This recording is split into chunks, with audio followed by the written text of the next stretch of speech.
반도체 생산이 주춤하며 지난달 산업 생산이 11개월 만에 가장 큰 폭으로 줄어들었습니다. 국내 증시가 전체 산업의 부가가치와 고용 상황을 제대로 반영하지 못한다는 지적이 제기됩니다. 서울시가 24곳의 공공재개발 후보지 중 신규 사업지인 14곳에 대해 건축행위 제한을 추진합니다. 내일부터 양도소득세 최고 세율이 75%로 상향 적용되는 등 부동산 세금 제도가 강화됩니다. 센 경제라이브 시작합니다.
시청자 여러분 안녕하십니까? 센 경제라이브 서정덕입니다.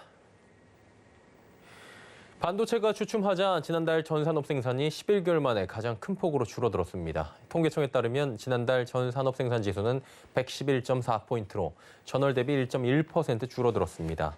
특히 반도체 생산이 10.9%나 감소해 지난해 4월 이후 1년 만에 가장 크게 줄었습니다. 통계청은 반도체 업종은 분기 마지막 달에 생산이 집중되다 보니 전월 대비 기저효과의 영향으로 조정을 받은 것이라 설명했습니다. 다만 소비 동향을 보여주는 소매 판매액은 2.3% 두 달 연속 증가했고 백신 접종 확대 등의 소비가 늘어났습니다. 국내 주식시장이 서비스업을 포함한 전체 산업의 부가가치나 또 고용 상황을 제대로 반영하지 못한다는 분석이 나왔습니다. 한국은행은 국내 주식시장에서 제조업 위주의 대기업이 차지하는 시가총액 비중이 실제 부가가치 비중보다 훨씬 크기 때문에 실물 경제와 고용의 흐름을 정확하게 반영하지 못한다고 밝혔습니다. 이어 우리나라 주식시장은 내수, 서비스업보단 수출과 제조업 위주인 만큼 대외 충격에 취약하다며 주식시장과 실물 경제에서 서로 다른 양상이 나타날 수 있다고 전망했습니다. 다음 달 상장사 48개의 주식 3억 1천만 주가량이 의무 보유에서 해제됩니다. 의무 보유는 최대 주주와 인수인이 보유한 주식을 일정 기간 매도하지 못하게 하는 것으로 오늘 한국예탁결제원에 따르면 코스피 시장 내 JR 글로벌리츠, 메리츠증권 등 8개사와 코스닥 시장 내 국전약품, KSP 등 40개사의 주식이 풀렸습니다. 유가증권 시장에선 부동산 의무 보유 해제 수량이 7,190만 주로 가장 많았고 코스닥 시장에선 전매 제한 해제 수량이 가장 많았습니다.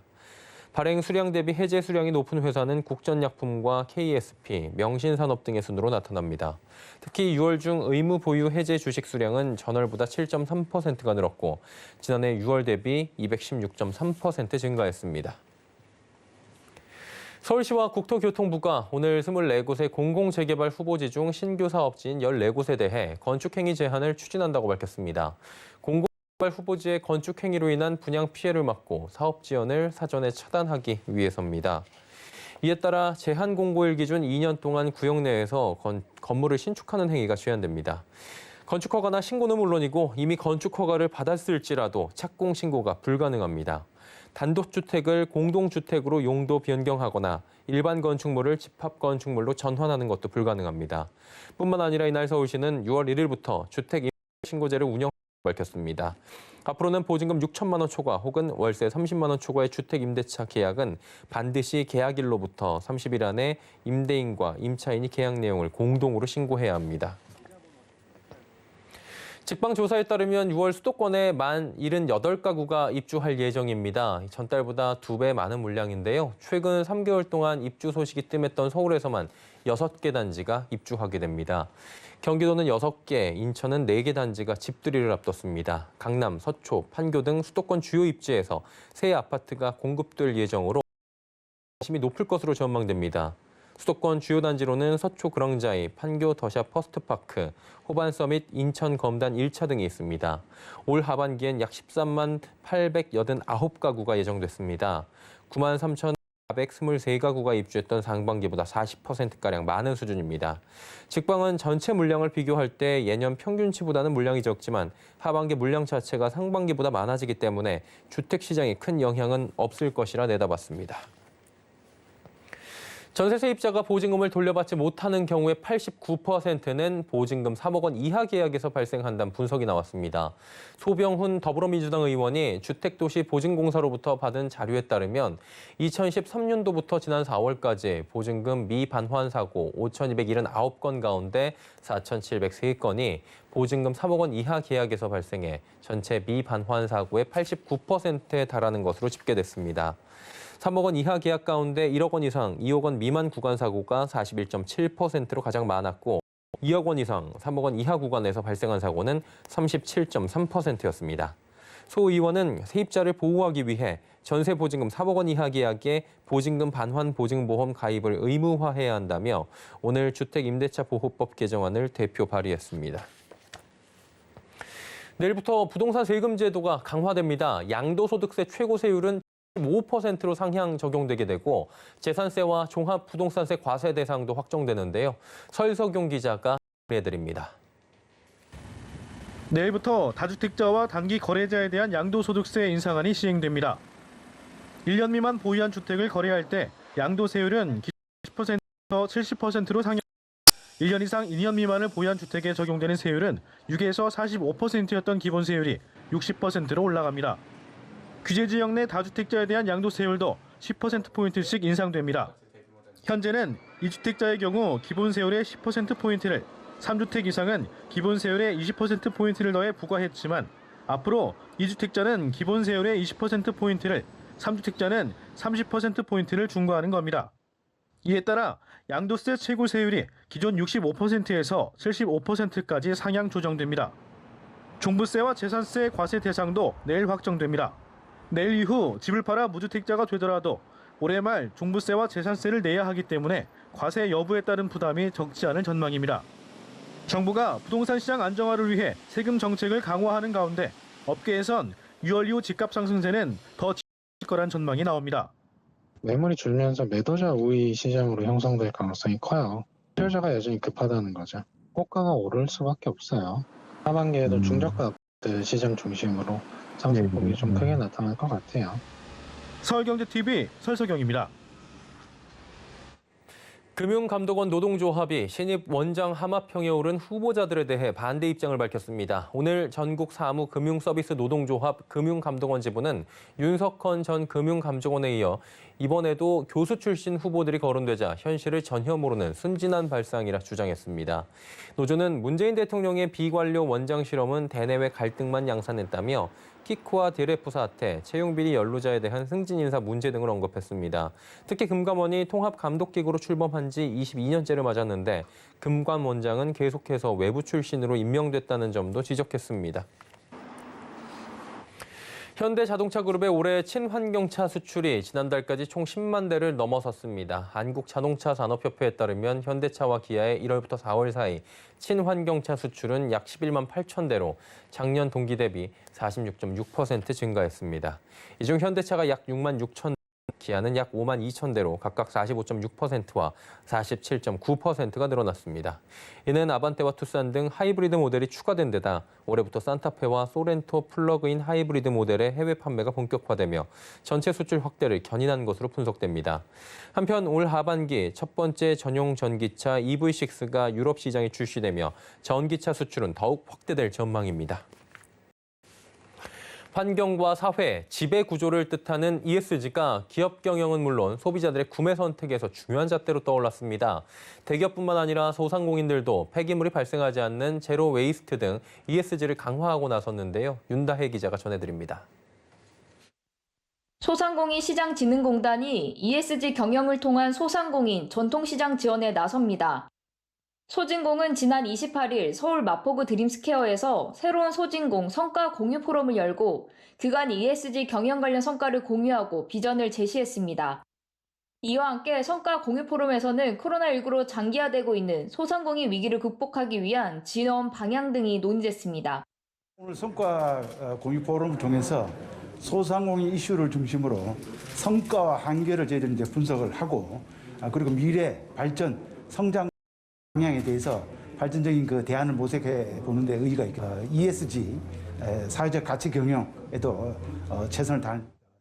소진공은 ESG 경영의 한 축인 환경 보호에 대한 인식을 개선하고 일상에서 실천할 수 있도록 캠페인을 전개했습니다. 지난달부터는 다회용 용기나 장바구니 사용 시 1,000원 할인 쿠폰을 지급하는 캠페인을 전통시장 180여 곳과 함께하고 있습니다. 또 일회용 플라스틱 사용을 줄이고 쓰레기 줄이기 위한 생활 속 탈플라스틱 실천 운동을 펼쳐왔습니다. 소진공은 앞으로 ESG 경영을 강화하고 소상공인과 전통시장이 다시 활력을 찾을 수 있도록 지원에 총력을 기울인다는 바입니다. 서울경제TV 윤다입니다.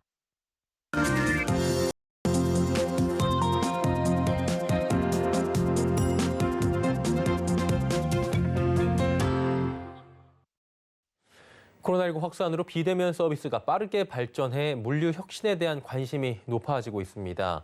이에 자율주행 로봇도 함께 주목을 받고 있는데요. 국내 한 벤처기업이 자율주행 로봇과 플랫폼을 개발해 상용화에 속도를 내고 있다고 합니다. 윤혜림 기자입니다. 자율주행 로봇에 물품을 싣고 버튼을 누르면 카메라가 대상의 색깔, 크기 등을 기반으로 대상을 추적하기 시작합니다. 이 로봇은 국내 자율주행 로봇 전문기업 트위니가 개발한 대상 추종 로봇 따르고로 깊이 카메라를 통해 사용자를 인식하고 장애물을 스스로 회피하는 기능을 갖췄습니다. 지난해 코로나19 이후 배달의 민족, KT, 신세계 등이 자율주행 로봇을 적극 도입하는 등 해당 산업에 대한 관심이 커지자 국내 중소벤처기업들도 관련 기술 개발에 박차를 가하는 모습입니다. 일반적으로 자율주행 로봇은 QR코드, 비컨, UWB 등 실내 곳곳에 마커라고 불리는 인프라가 필요합니다. 트위니가 개발한 자율주행 로봇은 물리적인 마커가 필요 없으며 물류운송 로봇 나르고는 3D 라이더 센서를 탑재해 넓고 복잡한 공간에서도 정확한 자율주행을 할 수 있다는 장점이 있습니다. 3D 라이더 센서는 사물의 평면이 아닌 높이, 깊이 등의 데이터로 인식해 연산량이 늘어나 처리 시간이 증가한다는 단점이 있습니다. 이에 트위니는 자체적으로 알고리즘을 개발해 연산량을 크게 줄였고 3D 라이더 센서의 장점을 부각시켰습니다. 트위니는 2015년 설립돼 연구 인력 3분의 1 이상이 카이스트 출신으로 구성된 로봇 전문 기업으로 향후 소프트웨어 개발에도 속도를 내 로봇 소프트웨어 전문 기업으로 도약하겠다고 밝혔습니다. 트위니는 자율주행 로봇 나르고 시리즈를 만들고 사람을 따라가는 대상 추종 로봇 따르고 시리즈를 만들고 있습니다. 장기적으로 자율주행 로봇 소프트웨어를 여러 로봇, 다른 기업의 로봇에도 도입이 될 수 있도록 할 계획입니다. 기술 특례 상장을 위해서 작년에 주관사를 선정을 했고 내년에 기술 특례 상장을 위해서 올해 회계 관리 제도를 개선을 하고 있습니다. 트위니는 최근 1,000억 원 규모의 시리즈 B 투자를 받았으며 내년 코스닥 특례 상장을 목표로 기업 공개를 진행할 예정입니다. 서울경제TV 윤혜림입니다.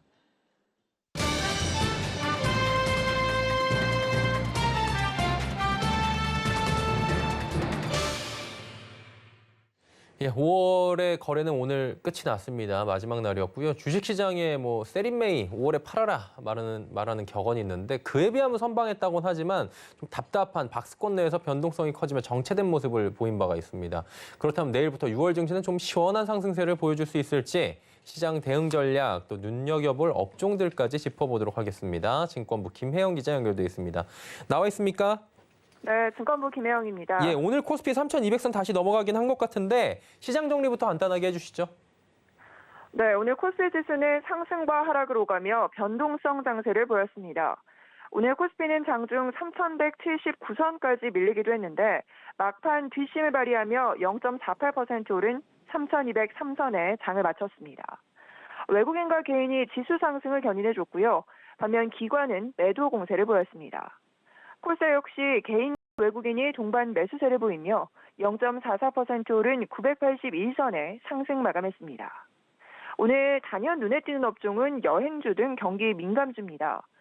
백신 접종의 속도가 붙으면서 경기 정상화 기대감이 고조되면서 노랑풍선과 인터파크, 참 좋은 여행과 모두 투어 등 여행 주요 주가가 줄줄이 신고가를 경신했습니다.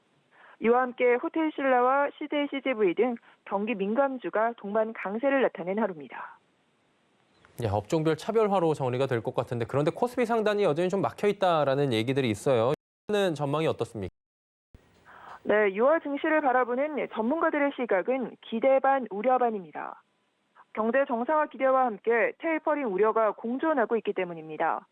증권가에서는 이번 주 코스피 지수가 3,100선에서 3,120선을 오갈 것으로 예상하고 있습니다. 백신 접종 진행에 따른 경제 정상화, 5월 수출 호조 기대감은 긍정적인 모멘텀으로 꼽힙니다. 단기적으로는 좀 혼란스러울 수 있는데 주춤했던 성장주도 지금 다시 반등을 좀 모색하는 국면이기 때문에 방향은 위쪽으로 보고 있습니다. 외국인이 오늘 사주긴 했는데 그동안 좀 많이 팔았잖아요. 피로도 상당한데 수급 전망 어떻습니까, 외국인들? 네, 주식시장의 부담 요인 중 하나가 외국인의 수급입니다. 5월 한 달 동안 외국인은 코스피 시장에서 9조 원에 가까운 매물 폭탄을 던졌는데요. 코로나19 직격탄이 시작된 작년 3월 이후 가장 큰 팔자세입니다. 특히 반도체 수급 불안 우려가 커지면서 IT 관련 종목을 집중적으로 매도했습니다. 삼성전자와 SK하이닉스, 삼성전자 우선주 등의 외국인 순매도액 전체 중에서 60%에 달하는 모습이었는데요.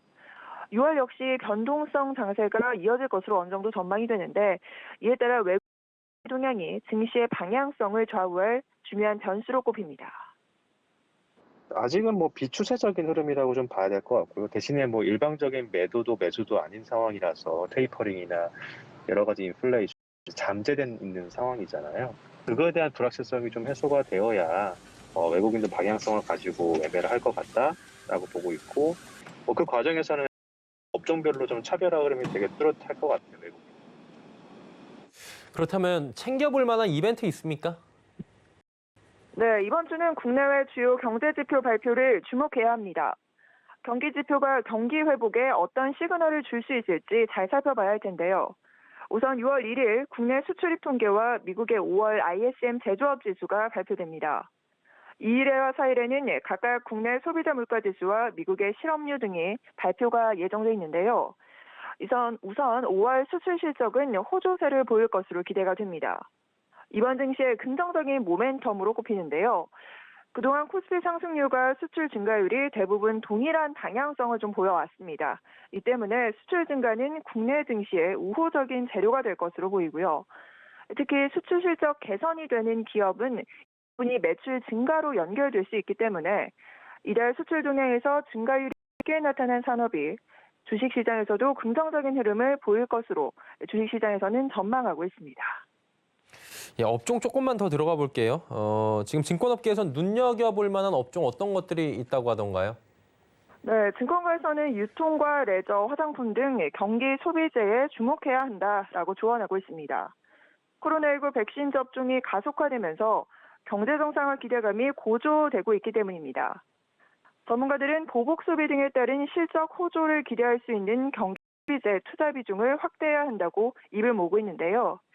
다만 최근 경기 민감주의 랠리가 좀 이어지고 있죠.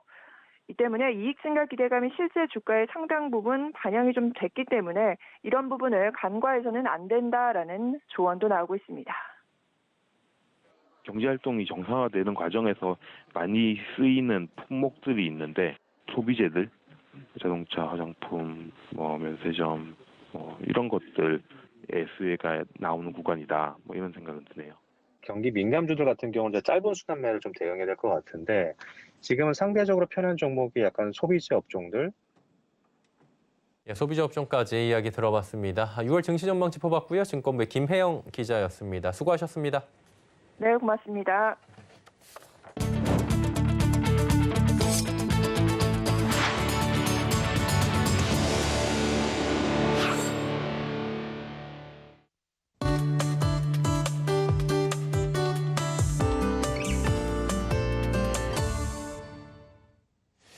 플라스틱은 사용하기 쉬운 물질인데 처리가 이루어지지 않는다면 환경 오염이 심각하죠. 통계청에 따르면 2016년 대한민국 1인 연간 플라스틱 소비량 98.2kg입니다. 미국을 제치고 세계 1위를 차지했다고 하고요. 우리나라가 가장 심각하지만 다른 나라도 마찬가지로 이 문제로 골치를 앓고 있다고 합니다. 그래서 최근에 많은 기업들이 폐플라스틱을 이용한 품질 좋은 제품을 내놓고 있다고 합니다. 플라스틱 문제도 해결하고 돈도 함께 버는 이른바 일석이조의 사업이라고 하는데 오늘은 이와 관련된 이야기 나누도록 하겠습니다. K웨더의 반기성 센터장과 함께합니다. 어서 오세요. 네, 안녕하세요. 네, 반갑습니다. 플라스틱 문제는 사실 어려울 얘기는 아닌데 진짜 심각하긴 한가 봐요. 그렇습니다. 이 바다에 버려지는 플라스틱 쓰레기가 연간 한 950만 톤 정도가 되고 있고요. 이 중에서 미세 플라스틱이 15에서 한 31%를 차지하고 있다고 하는데요. 세계 자연보전연맹의 주장처럼 지난 50년 동안 전 세계 플라스틱 쓰레기로 늘어나면서 어류나 인체 해로운 미세 플라스틱 양도 많아졌다고 해요. 자, 이제 이런 플라스틱 쓰레기의 증가는 바다 생명체에게는 치명적이 되고요. 환경 오염이 정말 심각해진단 말입니다. 이제 그러다 보니까 많은 선진 기업들은 폐 플라스틱을 수거하거나 재활용하면서 오히려 경제적 가치를 높이는 마케팅을 하고 있는데요. 제가 이제 지난번에 한번 소개해드렸던 아디다스 같은 경우 폐 플라스틱으로 신발을 만들어내고 있죠. 매년 1000만 족 이상의 신발을 만들고 있으니까 우리가 신고 있는 신발도 폐 플라스틱으로 만든 신발일 수도 있습니다.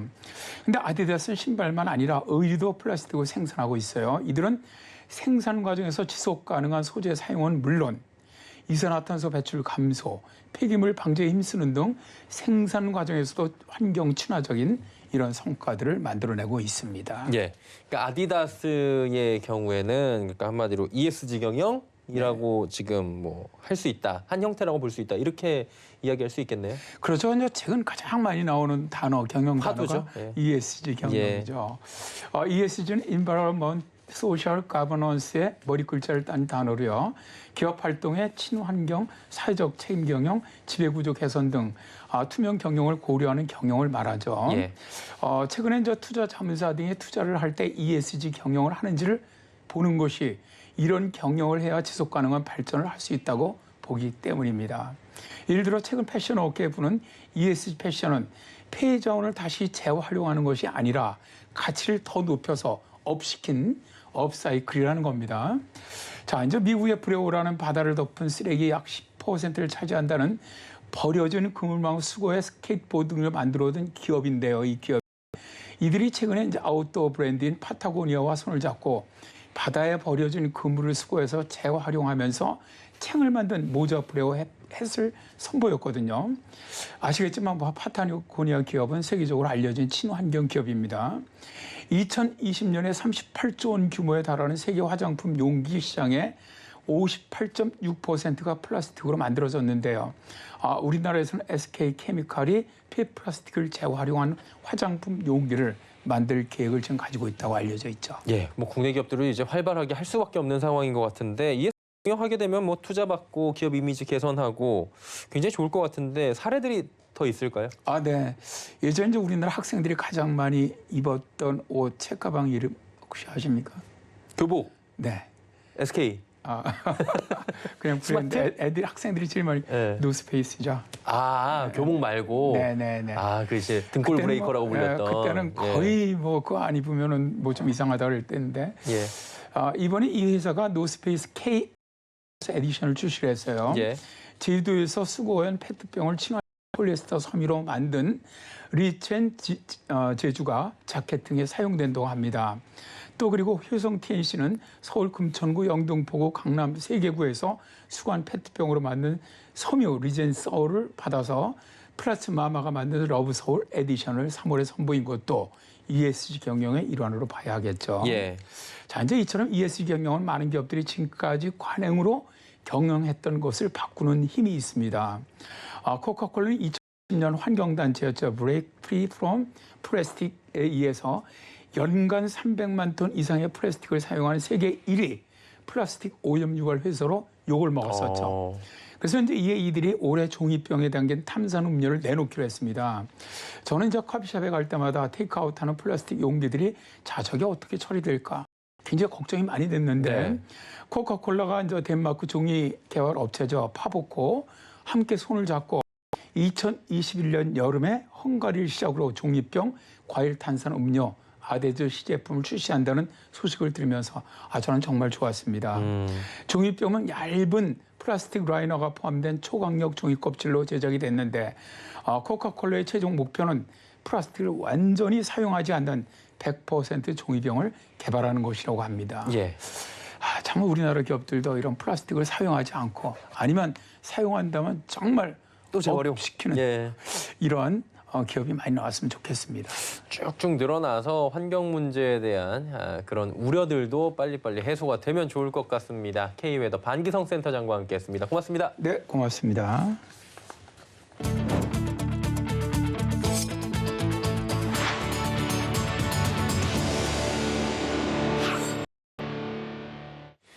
센 경제 라이브 마칩니다. 함께해 주신 여러분 고맙습니다.